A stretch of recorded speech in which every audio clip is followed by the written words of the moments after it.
2025 May 3-4 ദിവസങ്ങളിൽ knowledge സിറ്റിയിൽ നടന്ന സുഹ്ബ ട്രാവലിംഗ് ടു സോൾ അതിമനോഹരമായി സമാപിച്ചു.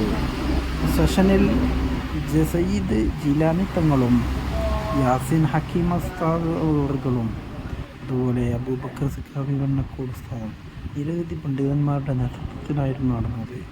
സുബൈൽ പ്രധാനമായും പല വിഷയങ്ങൾ ചർച്ച ആത്മീയതയുടെ ഊന്നിക്കൊണ്ട് ചർച്ച വിഷയമാക്കി.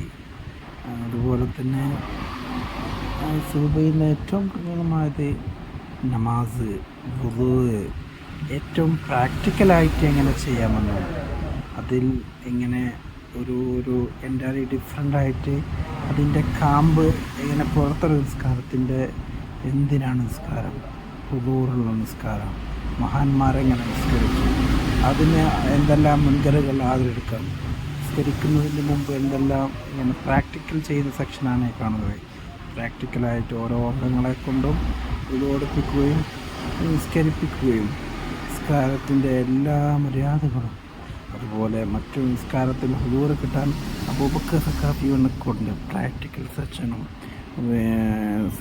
ഭാഗങ്ങൾക്ക് ഏറ്റവും ലളിതമായ ഭാഷയിലായിരുന്നു എല്ലാം വിശദമാക്കി കൊടുത്തത്. ഏതൊരാൾക്കും പങ്കെടുത്ത ഏതൊരാളുടെയും കൺകുളിർക്കുന്ന 2 ദിവസത്തെ ക്യാമ്പിൽ ഹുദൂർ ഉണ്ടാകാൻ വേണ്ടിയുള്ള രാത്രിയിലെ ഒരു 10 മണിയുടെ സെഷനാണ് നിങ്ങൾ കാണുന്നത്. അതുപോലെ മോർണിംഗ് ബ്രീത്ത്, മൈൻഡ്ഫുൾ ബ്രീത്ത് തുടങ്ങിയ സെഷനുകളും കഴിഞ്ഞു. അതുപോലെ ഈ സുഹബയിൽ അതിമനോഹരമായിരുന്നു. ഓരോരുത്തരുടെയും മനസ്സിന് ബ്രീത്തിങ് മെഡിറ്റേഷനും അതിൽ പ്രാക്ടീസ് ചെയ്തു. സയൻറ്റിഫിക് രീതിയിൽ തന്നെയാണ് ഇസ്ലാം എന്ന് ബോധ്യപ്പെടും വിധമാണ് സയൻറ്റിഫിക്കിനെയും വെല്ലുന്ന രീതിയിലാണ് നിസ്കാരവും മറ്റു കർമ്മങ്ങളും ചെയ്താൽ കിട്ടുന്നത് എന്നും ഹുബയിലൂടെ വിവരിച്ച് തന്നു കൊടുത്തു. അതിൽ തങ്ങളും സഹോദരങ്ങളും അതുപോലെ മറ്റു പണ്ഡിതന്മാരും സെഷൻ അവസാനിക്കുന്നത് വരെ സാമീപ്യമായിരുന്നു.